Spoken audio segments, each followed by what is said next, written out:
Entonces vamos a tratar el tema, la diferencia entre libertad, libres y liberación.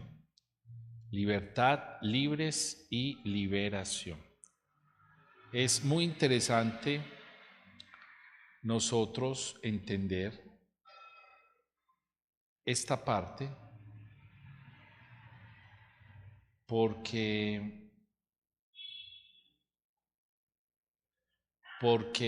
nosotros muchas veces creemos que no necesitamos liberación, pensamos que estamos en libertad y que somos libres de muchas cosas estando atados.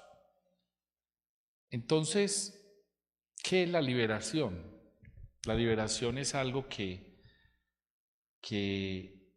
viene y se puede hablar del poder de Dios a favor de nosotros, de los necesitados.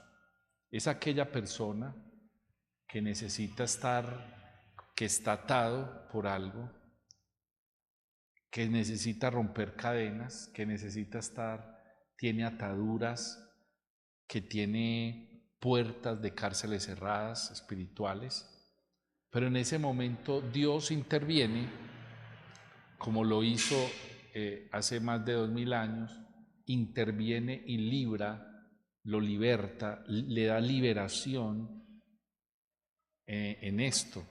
Ejemplo, cuando Jesús toma el libro en Isaías. En Isaías él estaba en una sinagoga y él por primera vez lo dejan leer el libro y él toma un libro en Isaías y dice: el Espíritu de Dios está sobre mí y me ha ungido para libertar. Y lo primero que Jesús, cuando vino aquí a la tierra, fue traer esa liberación de las cadenas del pecado. Ningún otro poder humano podía libertar. Los seres humanos en ese tiempo, hablamos de la sociología, se hablaba de la esclavitud. Por ejemplo, Israel estaba esclavo de Roma. Israel fue esclavo de Egipto, porque en ese tiempo había esclavitud. Y el libertador, que se llamaba el Mesías, el rey que había de venir, Israel lo estaba esperando como el que iba a derrocar la monarquía, esa opresión de Roma sobre el pueblo. Entonces, cuando se da a entender que era el rey, el hijo del rey que venía, y se dan cuenta que él nace en un Sukkot. Recuerde que él no nació en un pesebre como muchos creen. No era el pesebre, era un Sukkot. Y el Sukkot era la fiesta de los tabernáculos, donde Israel tenía por ley esa fiesta. ¿Y esa fiesta cuál era?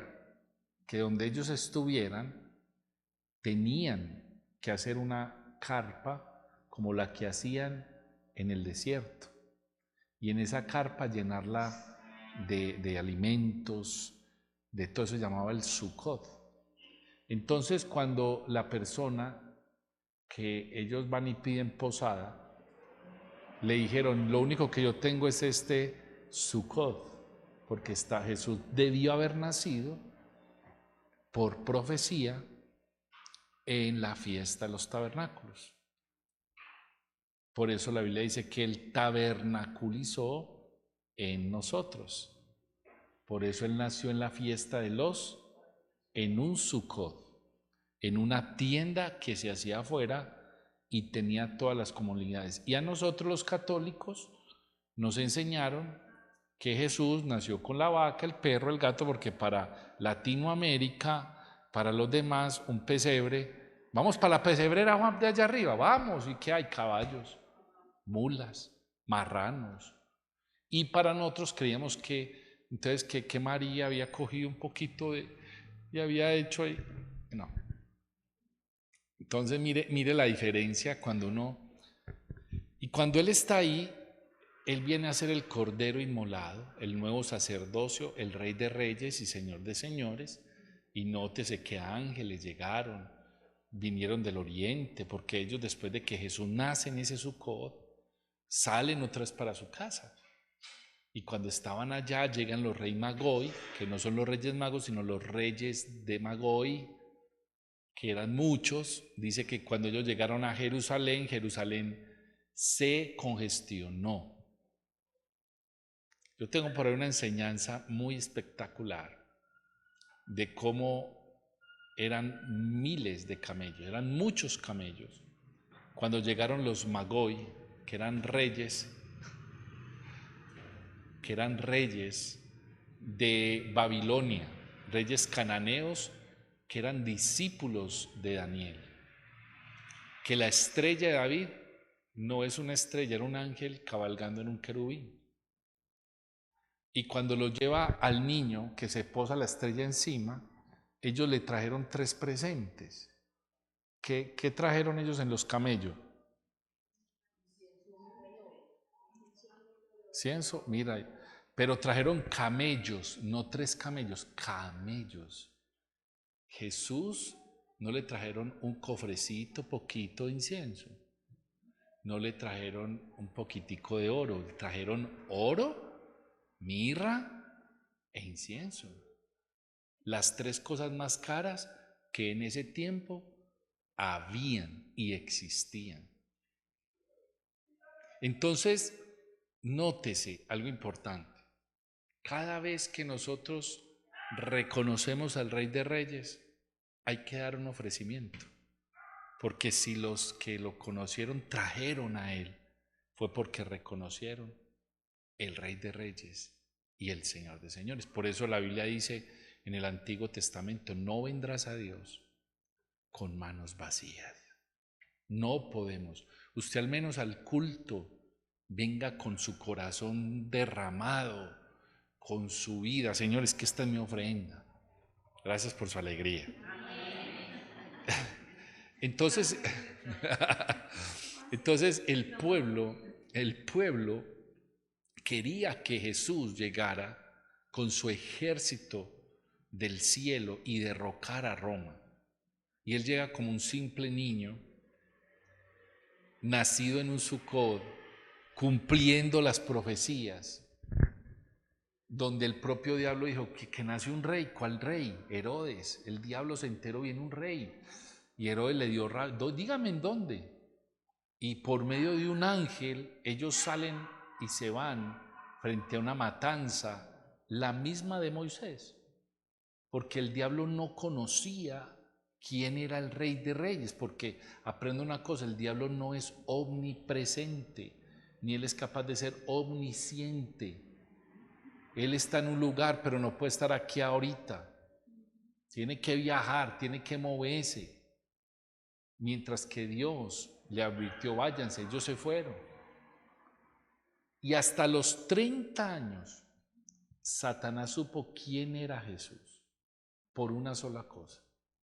Porque cuando Jesús cumplió toda justicia, los cielos se abrieron y una voz universal, una voz del Creador, dijo, este es.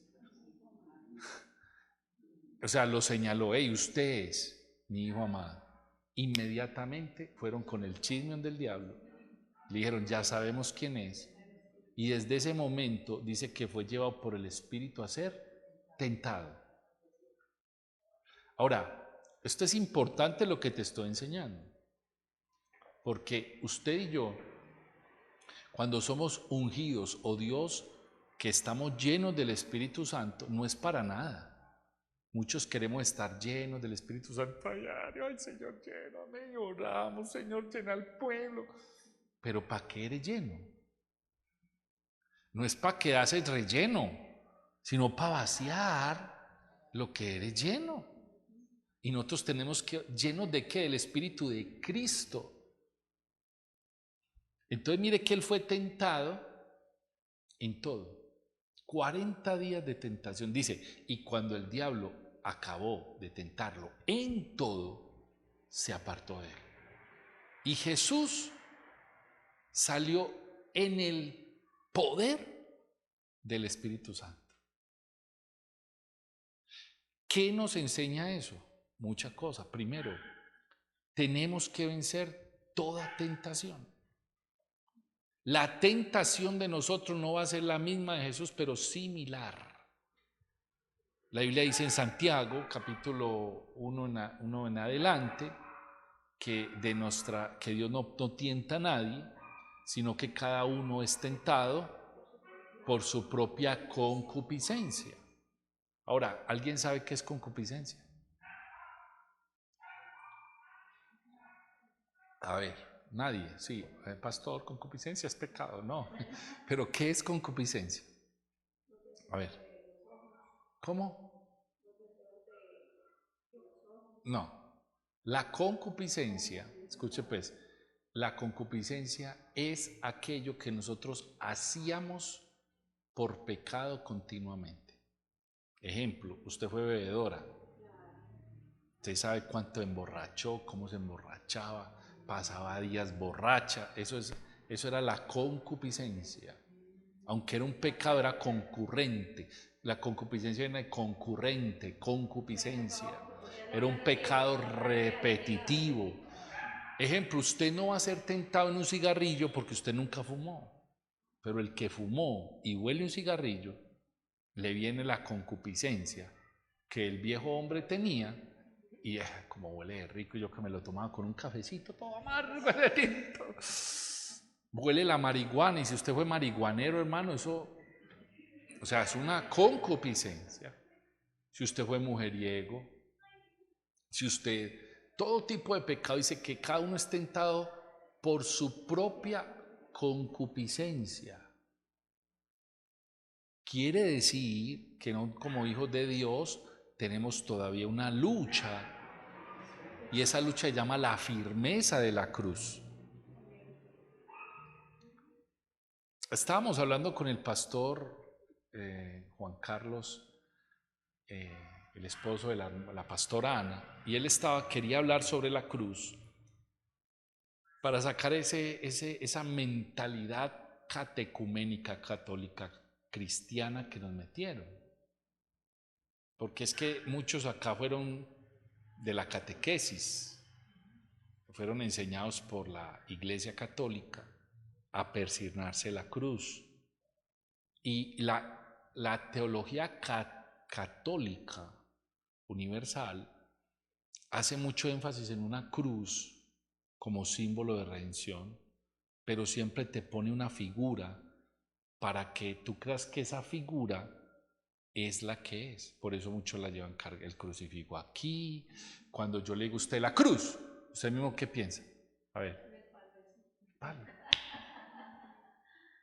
Y cuando Pablo habla de cruz, o cuando Cristo le dijo, cada uno tome su cruz. Ahora, Jesús no le dijo a los discípulos cuando ya iba a ser crucificado, sino que les dijo mucho antes, si alguno quiere venir en pos de mí, niéguese a sí mismo, tome su cruz y sígame. ¿Por qué Jesús le dijo, toma tu cruz? En sentido figurado. ¿Sabe qué significa sentido figurado? A ver, ¿cuántos saben? Que no es literal. ¿Qué más? Que es una figura conocida para que usted la entienda de manera más o menos como es. Todos los judíos sabían en ese tiempo que era una cruz, y la única que lo utilizaba en ese tiempo eran los romanos. Y dice la cruz romana, porque habían varios tipos de cruces. Estaba el palo vertical, estaba la cruz que era una X, estaba la cruz que era una T, y estaba la cruz que era la de los romanos. Él murió en la cruz romana. ¿Y cuál era la cruz romana? Era una cruz que arribita sobresalía algo, un palo vertical y horizontal, de los cuales arriba de su cabeza le clavaron unos nombres, unos letreros, INRI, en 3 idiomas. O sea que era una cruz diferente, por eso se llama la cruz romana. Y Jesús tenía que morir en una cruz de madera, porque maldito el hombre que muriera. Él tuvo que hacerse maldición para que hoy usted y yo saliéramos libres de la... Pero el sentido figurado de la cruz, se lo voy a... ¿Cuántos quieren saber qué es la cruz para Cristo? Es una decisión, escúcheme esto, una decisión absoluta de no retorno. Es donde usted va allá y esa decisión ya no la puedes volver a traspasar. Dice, es un estado mental fijo, una decisión mental rigurosa que no se vuelve hacia atrás. Entonces, para Pablo, cuando dice la cruz, la sangre de la cruz de Cristo, es lo que esa decisión que él tomó le costó sangre. Si nosotros queremos tener la cruz, son decisiones que van a sangrar, es la abnegación total de nuestro yo. Es morir a lo que soy para ser otro. Y muchos no tenemos la cruz para unas cosas. Es que para unas cosas, para otras, tenemos el mundo vivo. Pero la liberación viene de ese sacrificio. Y esa liberación viene por Dios. Nadie tenía el poder espiritual para librarnos. Todos estamos envueltos en delitos y en pecados y ninguno, ni usted mismo tenía la capacidad. Es más, una persona sin Cristo en el corazón es incapaz de liberarse. No es que yo antes fumaba. Una cosa es que usted deje, otra cosa es que usted sea libertado. Gracias por su alegría. No sé si me está entendiendo. Pero lo que vino a hacer el Señor fue a libertar de las cárceles, de las zonas de cautividad, a los quebrantados de corazón. O sea, Él vino a libertar, a la liberación. Y ese momento solo se ve cuando el hombre se encuentra con Dios. Los que estuvimos en el encuentro, nos encontramos. Yo no sé cuántos encontraron, a ver los que estuvieron en el encuentro. ¿Se encontraron o no se encontraron con Dios? Muy bien. Por otro lado, ¿qué significa libertad o libre? Libre es el estado en el que se experimenta la liberación. Ya no es que la liberación me saca, pero ¿qué es estar libre? Que ya yo no estoy en el mismo estado que estaba antes. Y nótese que los que hemos sido libertados de Cristo, nuestra vida nos cambió, porque somos libres. Entonces puedo decir que es el estado que debe de quedar certificado, confirmado, de que Dios te liberó. Es la persona que usted ve que Dios, cuando se encuentra con Dios, deja de fumar de un momento a otro y ya no tiene la necesidad de volver. Y eso pasa y no, el Señor me quitó eso, el Señor lo liberó. Y usted ve a esa persona que usted dice, realmente está libre. Sí, hermana. A mí me pasó lo que está diciendo este pastor, el licor y el cigarrillo, porque yo fumaba cuando bebía. Y así fue conmigo, de una, no tuve más necesidad. Me liberó completamente. Imagínese, usted ya anda en una libertad, No, usted es ya me libre. fumar a un lado, beber y a mí no me da ansiedad. Entonces, esa alma que ha sido ya libre, esa persona que ha sido libre, ya el Espíritu Santo confirma por evidencias cómo el poder de Dios empieza a actuar en tu vida para libertar o para que usted liberte en el nombre no suyo, sino de quién. Por eso el pastor no es el jefe, o no, ni yo soy el jefe de esta misión, simplemente soy un administrador, el pastor Juan es un administrador, la hermana tal es un administrador, porque somos simplemente unos utensilios de los cuales tenemos que enseñarle a usted a ver a Cristo como el jefe. Usted está aquí no es por nosotros, no, porque Cristo tiene que ver a Cristo. Usted no viene a la iglesia por el pastor, ni por el apóstol, ni que porque tenemos una... Usted viene aquí es porque usted debe de ver a Cristo, y me sujeto porque veo a Cristo en el apóstol, veo a Cristo en la profeta, veo a Cristo en el pastor, veo a Cristo en la hermana, y me sujeto porque me sujeto a Cristo. Gracias por su alegría, hermano. Que eso es lo que el apóstol nos dejó. Porque si el apóstol Gildardo hubiera hecho un reino para él, esto ya se hubiera acabado. Usted no estuviera acá. Porque todos entendimos lo que él nos enseñó. Y lo extrañamos, lo queremos. Igual que el pastor Blas. Lo amamos, lo queremos. ¿Pero qué?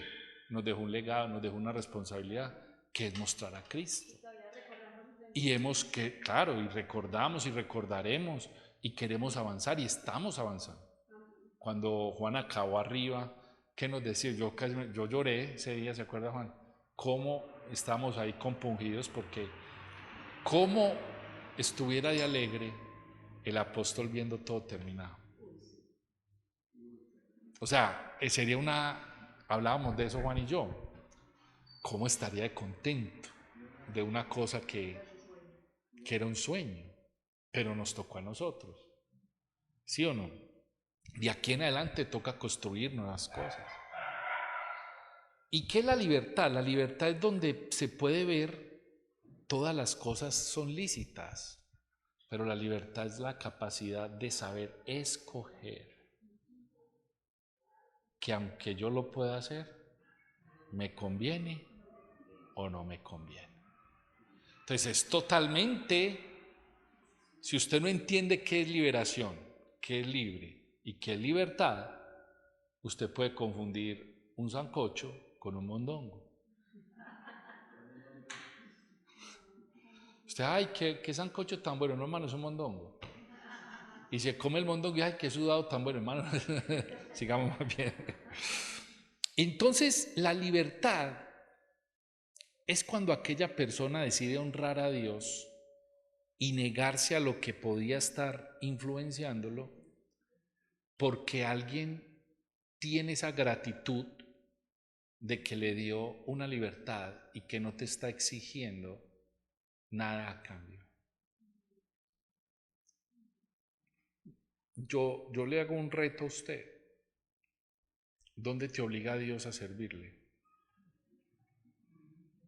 Después del nuevo pacto, usted para ser de Cristo tenía que volverse hebreo para poder ser medio salvo, medio perdonado.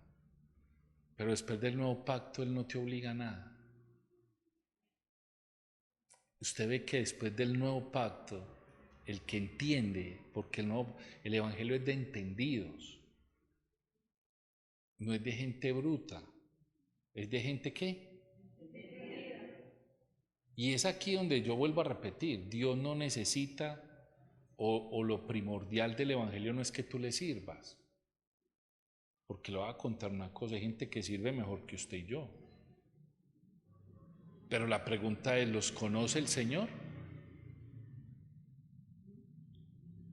Porque el evangelio lo que es que lo entiendas y lo conozcas. Dice la Biblia ahí en el evangelio, Señor, en tu nombre yo eché fuera demonios, llené el estadio aquí, de aquí abajito, llené aquí la frente de la iglesia católica, hicimos tremenda campaña, milagros por Dios, en tu nombre. ¿Y qué le va a decir el Señor? Apartaos de mí, porque no os conozco.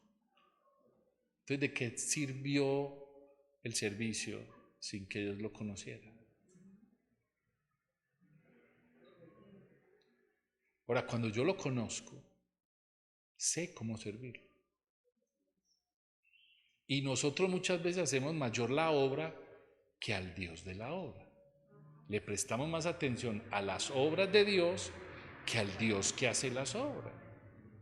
Y nosotros tenemos que ser entendidos como el apóstol Pablo, de no dar golpes al aire, de no orar oraciones repetitivas que no sirven para nada, sino de oraciones efectivas que hagan lo que hacían en ese tiempo. Porque podemos llegar así. Eso lo hemos hablado con el equipo de intercesión. Gracias por su alegría, hermano. Entonces, Dios nos da un espíritu de libertad, libres, y usted tiene que, su responsabilidad, y sí, es sostener, que esté libre, que esté firme, mire, que no caiga. Porque ya nos toca a nosotros sostener esa libertad. Y esa libertad, la cual el Señor ya nos libertó,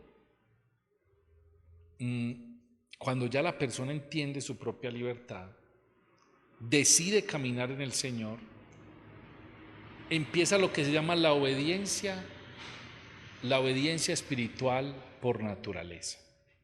¿Qué significa? Que ya usted no ve la obediencia como algo que se me imponga, sino que yo ya veo la obediencia como mi natural. Yo obedezco porque en mí está obedecer sin refutar. Y ahí es donde la rebeldía se va, donde la rebeldía no puede tocarte, porque ya es tu naturaleza. Yo no veo hacer, dice la Biblia, que él no hacía nada que él no veía hacer al Padre. O sea que Jesús era dice, y aprendió la obediencia. La obediencia de nosotros ya viene por naturaleza, no se aprende a medida en el reino, pero es fácil en nuestra obediencia, porque la desobediencia tiene otro papá.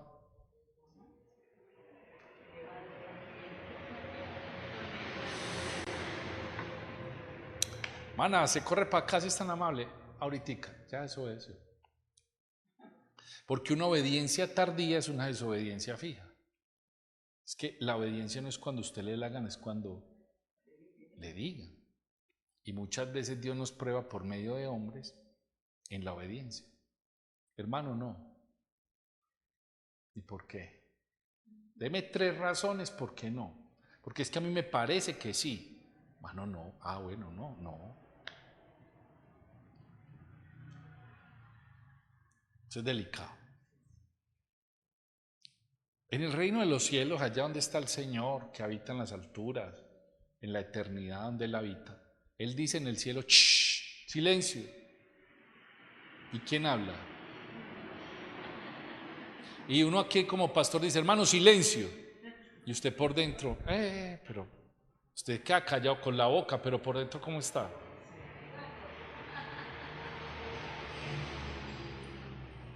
¿Qué habrá pasado? ¿Cómo así que silencio? ¿Por qué me manda a callar? Yo soy libre. Vea, porque cuando se metió la democracia en la iglesia, cuando la teocracia se nos convierte en algo pesado, ¿cuándo se metió la democracia en la iglesia? Cuando decidió el pueblo de Dios, Israel, en tener un monarca, desechando a Dios para querer un rey. Qué tristeza. Por eso tuvo que venir Cristo, el Rey de Reyes, pues dice, vosotros sois linaje, nación, pueblo, reyes y... Tenemos qué dimensión. Mire lo que nos hizo. ¿Cuál es el problema? Que no hemos entendido las funciones de ese versículo, de ese linaje. Porque cuando las entendamos, la obediencia espiritual es para nosotros un deleite. Hay algo que a mí me preocupa, que es la famosa, yo le hago caso a la voz de Dios y no a la voz del hombre. Si a mí Dios me dice que deje ir a la iglesia, yo voy. dejo de ir a la iglesia porque Dios me lo dijo. Y yo le obedezco primero a Dios que a los hombres. Así me sentaron una vez. Ministro, es que yo le obedezco a la voz de Dios y ya Dios me dijo que con usted ni papaya. Pero a mí no me dijo nada. Entonces el Dios suyo es diferente al mío. Eso es delicado porque Dios no es un Dios de división. No es un Dios de posturas. Pablo reprende eso en la iglesia de Corintio. Yo soy de Apolos, yo soy de Pablo, yo soy de Silas. Y otros por allá, yo soy de Cristo. Los de Cristo pensaron que espiritual. Y el evangelio no es de gustos, mis amados. El evangelio es de propósito. Y cuando Pablo reprende, ¿acaso Pablo, yo morí por ti, Apolos o Silas hicieron eso ¿qué hicieron por la iglesia? No, uno siembra, otro recoge, y otro hace otras cosas, pero el real es Cristo en todos nosotros. O sea, que los seres humanos tenemos preferencias que dividen el cuerpo, que no traen una libertad total. Eso hemos tratado mucho en restauración, que los de abajo, que los de arriba, que los de allí, que es que nosotros somos mejores. Y aquí no es quién es mejor, aquí es cómo se levanta el reino de Dios. Lo que aquí no hay en otra iglesia sobra, y lo que en otra iglesia sobra le falta a otra, y si no nos complementamos, no estaremos construyendo el reino. Y tener esta mentalidad es difícil en este tiempo, porque pastores, por eso la iglesia necesita un presbiterio. Dios deja un presbiterio en toda iglesia sana. Escucha, ayer estuvimos tratando un tema delicado, súper delicado. Y estuvimos, el presbiterio nacional, digámoslo así, estuvimos hablando con el apóstol Basilio Patino. Y él nos hablaba, ¿cierto?, del presbiterio, de que la iglesia tiene que tener un presbiterio como una iglesia sana. Porque cuando usted ve las características de un pastor, que no estoy diciendo pues que un pastor, no un pastor apostólico, sino un pastor. Los pastores tienden a acercar para que las ovejas no se salgan. ¿O no? Entonces, ¿usted por qué está yendo por allá, hermanas, si su iglesia es esta? Porque los pastores cercan su rebaño. ¿O no? Un apóstol, antes le gusta, vaya con todas las ovejas, vaya. Vamos a evangelizar, vamos. Pero cuando habla, todas las ovejas vienen. Un pastor apostólico no le da miedo que vamos a otros lugares. ¿Por qué? Porque las ovejas ya son apostólicas. Gracias por su entusiasmo. Entonces yo no quiero que vaya a esa iglesia porque de pronto le gusta mucho y se quede allá. Y si se quedó allá, nunca fue tu oveja. Porque cuando entendemos que tú eres libre, hay algo que nosotros debemos de entender y lo entiendo y me da tristeza y me ha tocado muy duro, que aún lo trabajaba con el apóstol antes de irse, es que nosotros no somos dueños de nadie. De que usted está aquí es por su propia entendimiento de la palabra. De que usted se sujeta es porque usted entiende que usted Dios lo ha puesto en un lugar apostólico que va bajo la visión de la palabra. Y que digan lo que digan, es mi congregación, es donde Dios me llevó, donde Dios me va a enviar, donde yo estoy creciendo.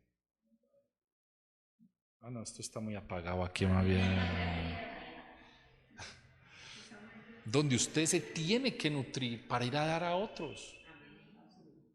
Y no lo digo por mofa o por creernos más, pero muchos hermanos que se han ido para otras congregaciones de restauración los ponen rápidamente en posiciones casi pastorales por lo que se les enseña y la comida que se les da. Y ellos hablan de lo que nosotros hablamos y todos son, ¿y usted dónde aprendió eso? ¿Y usted dónde? ¿Qué?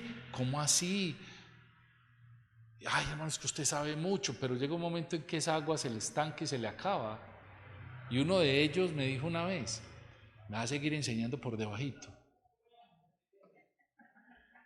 porque se le acabó el líquido. Dios nos ha regalado restauración, entendimiento.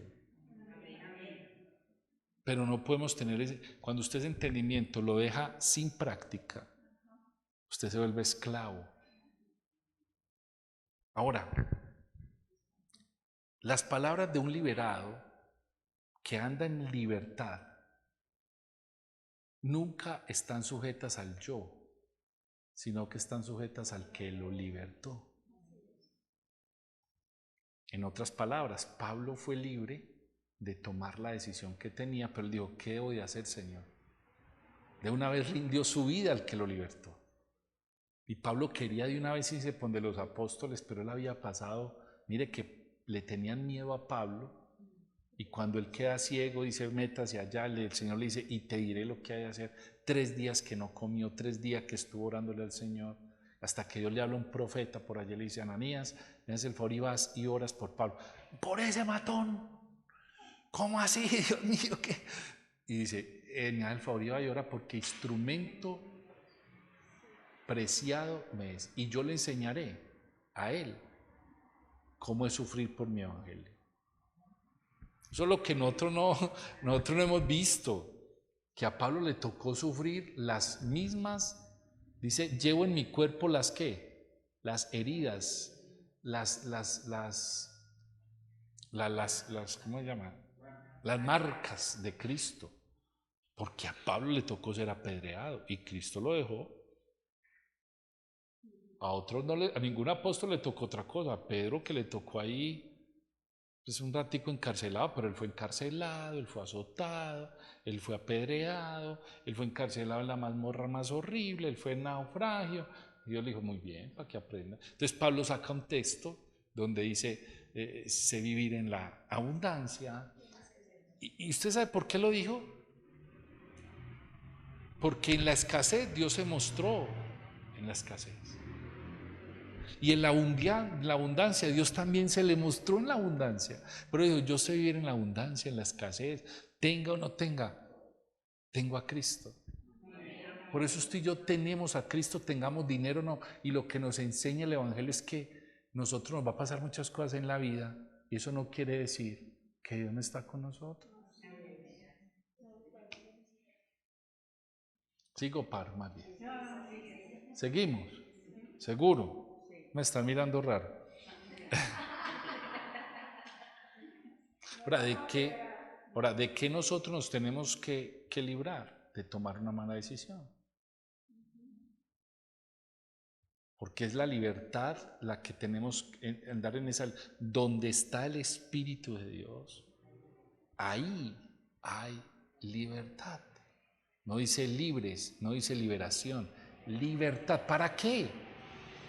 Para tomar decisiones espirituales. Tu libertad es para que tome decisiones no carnales, racionales, sino espirituales, de las cuales toda decisión correcta te llevará a algo correcto. Toda decisión incorrecta te llevará a algo incorrecto. Yo no puedo tener un novio y sobrepasarme con mi novia, empezar un noviazgo mal y después decir, me va a ir muy bien. Todo, yo le digo, todo lo que usted siembra ahora, mañana va a ser lo peor. Cuídese ahora, para que ahora empiece a irle bien. ¿Cuánto le tocó ya resignados en la vida? Me tocó este muchacho. Gracias a Dios me está acompañando aquí en la iglesia, pero yo hubiera querido otro. No miren a la hermana, por favor. Y yo la pongo aún peor, pues. todos tenemos un libro de la vida. Y el día del juicio el Señor va a decir, usted llega con su esposo, hola Señor Jesús, ¿cómo estás? Presento a mi esposo, mis 3 hijos. Y el Señor leyendo el libro de la vida, pero es que según el libro de la vida, no fue el que yo te di. Y no era para tener 5 hijos o 3, era uno nomás. ¿Estos quiénes son?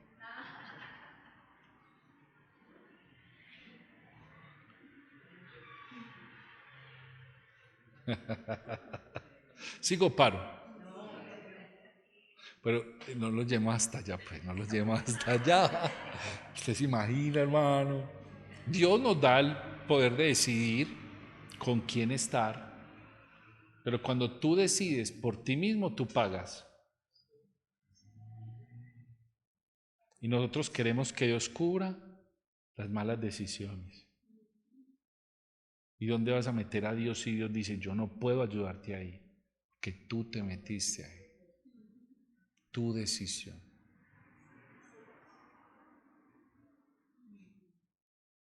Métete en esa deuda, haz el crédito, y por allá la voz del Espíritu, no lo haga. Y usted no importa. A los ojos cerrados Dios Hay créditos que son de Dios, digo la verdad, hay créditos que son de Dios. Usted no lo está buscando. Llegan de un momento a otro, es como que donde usted diga que no, ante la bendición se daña. Porque Dios da muchas veces cosas así. Pero hay créditos que usted se mete es porque usted quiso.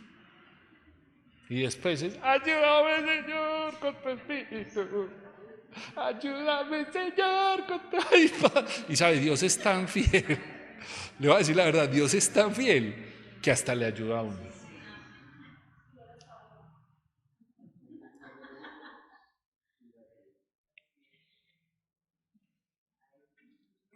Yo le he dicho al Señor, Señor, me lo voy a decir aquí, confesión, y no sé si estamos grabando, estamos en vivo. Grabando nomás, muy bien. Pero le voy a contar algo. Nosotros los pastores, o yo, tengo un pensamiento de no vivir de los diezmos, de las ofrendas, sino que Dios me bendiga, que yo pueda tener mi negocio, que yo me pueda sustentar y antes dar al reino. Y lo he intentado muchas veces. Y una vez el Espíritu Santo me dijo, es que, ¿cómo bendigo al pueblo si tú eres mi representación? Y nótese que el que vive del evangelio, el que habla del evangelio debe de vivir del evangelio. Y la Biblia dice, honra a tus pastores, hónralos, cuídalos. Y así nosotros como hombres no queramos, si no somos bendecidos por el evangelio, usted no es bendecido.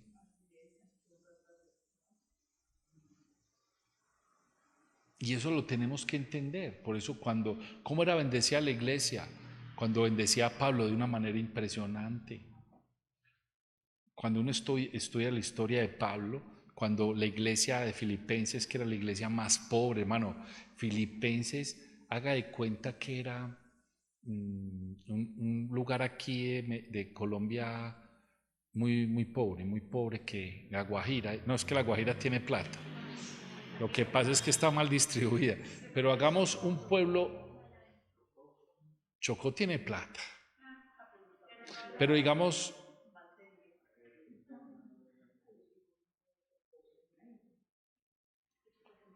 bueno, era lo más pobre que había. La iglesia no tenía recursos como Corinto, como Antioquía, como otras iglesias, como los Éfesos. No tenía esa pudiencia económica. Eran, dice la Biblia, casi pobres. Y escúcheme, y fue la iglesia que más bendijo al apóstol Pablo en sus prisiones. Y escuche, ¿usted cree que se quedaron mal? Dios los prosperaba. Porque nosotros tenemos una marca. Usted, aunque venga a la iglesia, usted tiene una marca de bendición. Lo que pasa es que usted no se ha enterado. No está viviendo que todo lo que usted toque, ya no necesitamos la unción de José. Hermano, ¿cuántos quieren la unción de José? No, ¿para qué? Esa fue para ese tiempo. Ya usted tiene la mejor unción, el Espíritu Santo de Dios, que lo va a prosperar, le abre puertas. Gracias por su alegría, hermano. El mes pasado fue un mes duro. Yo decía, Señor, ¿qué voy a hacer? Dios mío. ¿A cuánto le ha tocado un mes así duro? Que uno dice, Jesús, María y José, por los clavos de Cristo, por la corona de Jesucristo. ¿A cuánto le ha tocado así? No sé si pagó esto o no pagó esto. Hermano, yo le dije, ay, Señor, tenga o no tenga, Señor, yo te sirvo. Ni para gasolina para el carro. Escúcheme, estoy haciendo el traspaso del carro, el apóstol, la sucesión, y entonces me valió la mera sucesión en vueltas del carro, me salió como en 400, 500 mil pesos. Y ahorita, la semana antepasada, me dice, no, señor Julián, es que su papá tenía una multica ahí guardadita. 540.000. Y no hizo la prenda, no sacó el carro de la prenda. Tiene que pagar 26.000, 50.000 más 190.000. Ya en ese proceso van 1.200.000. Y el abogado me cobró 1.500.000 por ese proceso. ¿De a dónde?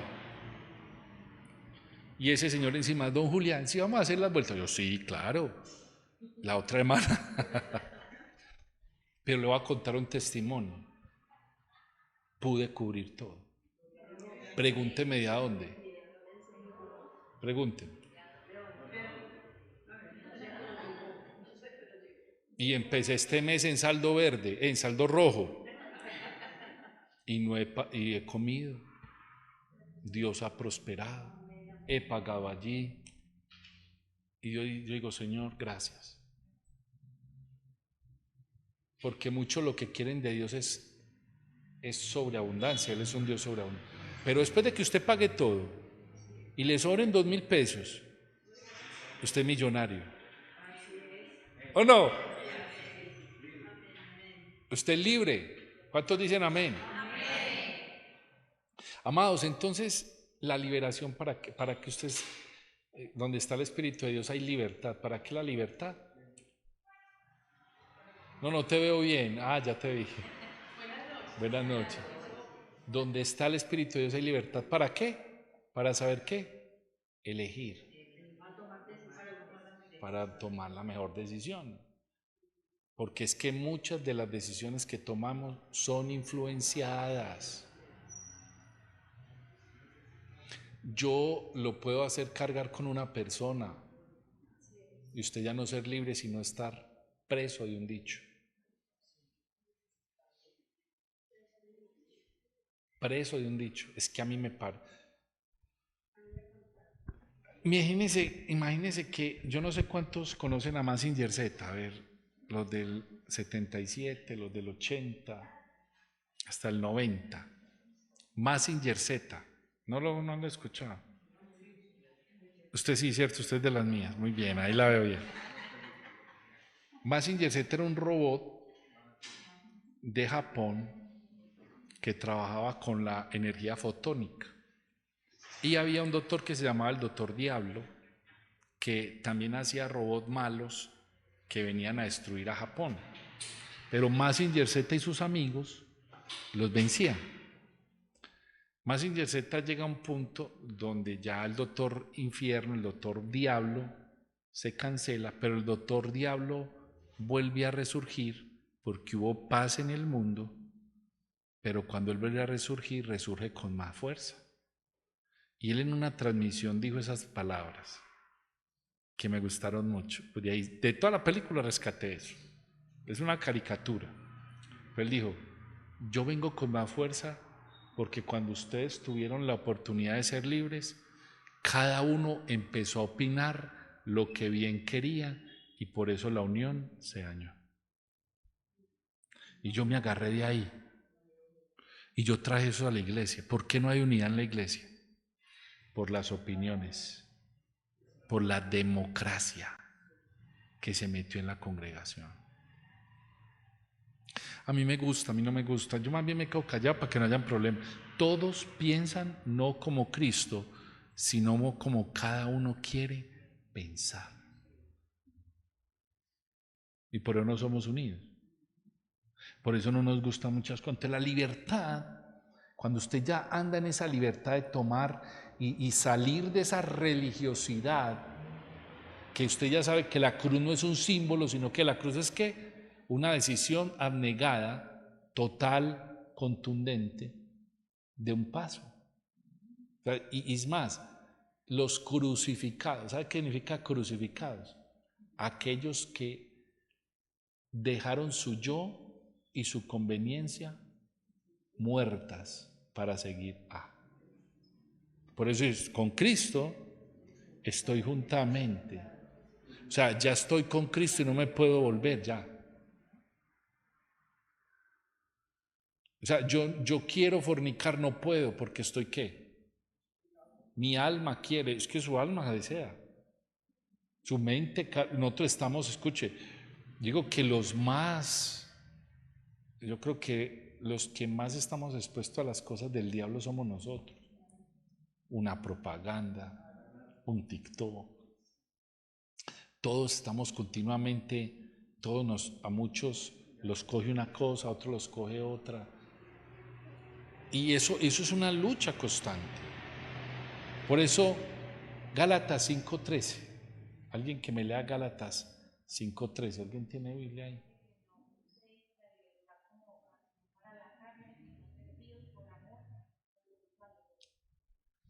¿La libertad qué? Y no usemos la libertad como que, mi amada,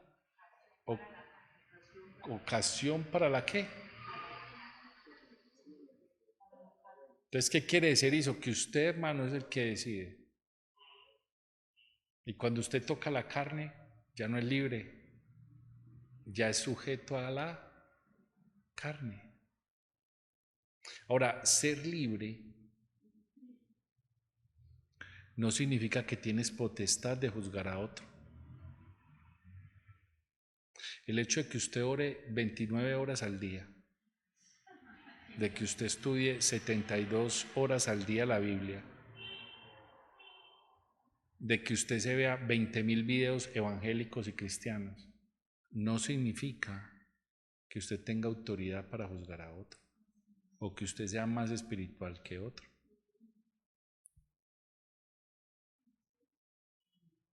¿Cuántos dicen amén?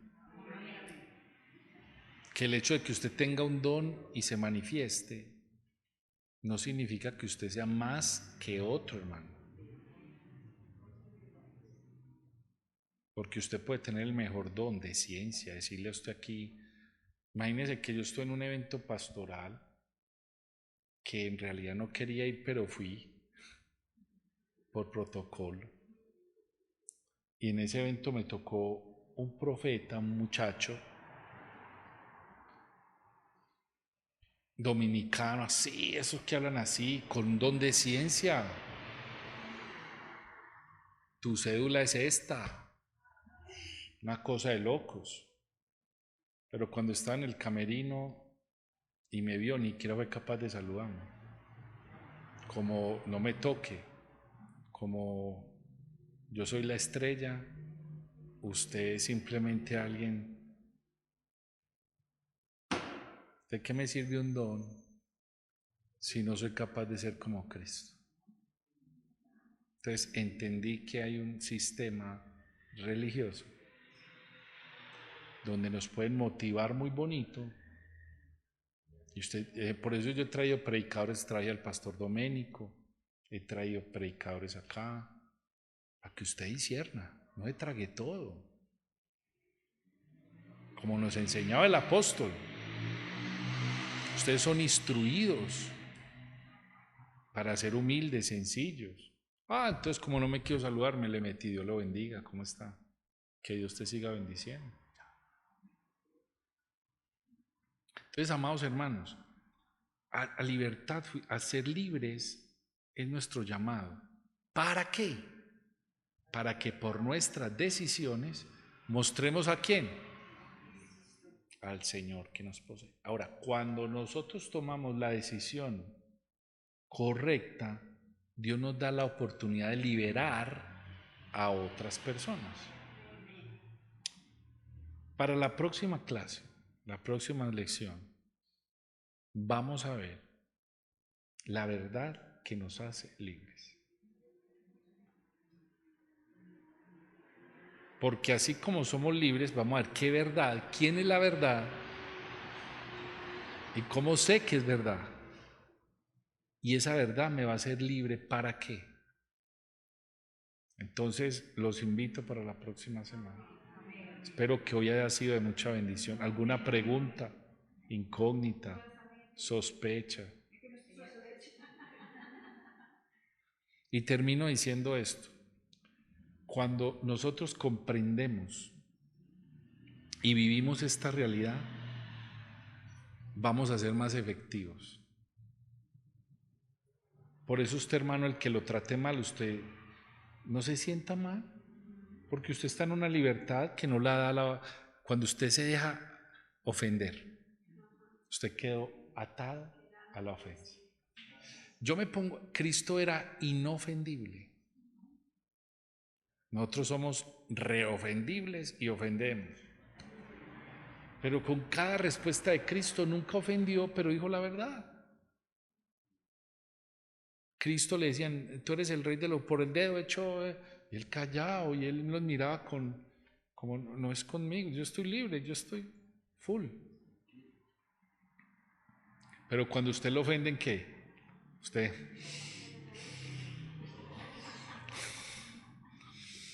no le va a volver a hablar, lo hace sentir que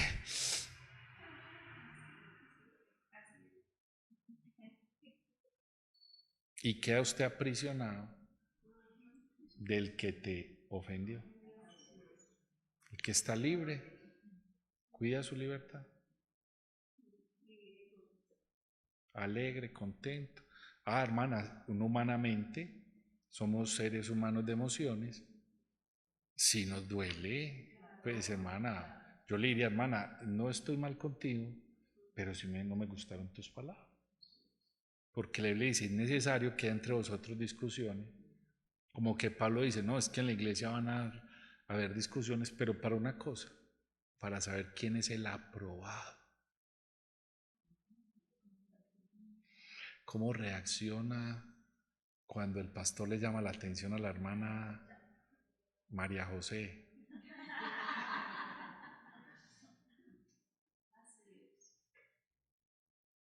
Cuando se le dice no al ministro, cuando le dice no a la... Bueno, ¿qué le pasó? Bueno, ¿qué le pasó? Se vuelven serias. No me vuelva a hablar, espere que me calme la rabia. Ya. Sí, nos van a chocar cosas, no somos seres, no somos un parlante. Hola, parlante. Somos seres, pero en usted está qué deja entrar dentro de usted. Usted ve todo, pero usted verá qué deja entrar por sus ojos. Ya eres libre. Por acá, ¿qué dejas entrar? ¿Qué escuchas? ¿Cómo lo escuchas? ¿Para qué lo escuchas?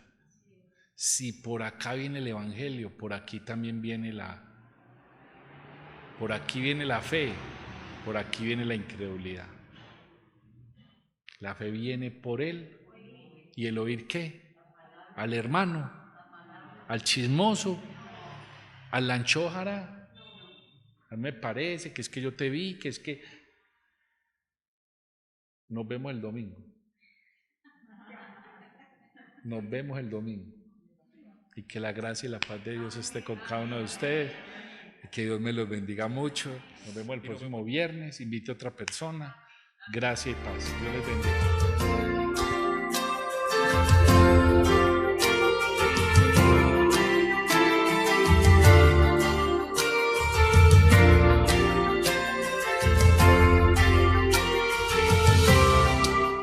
Fue tu amor El autor de aquella cruz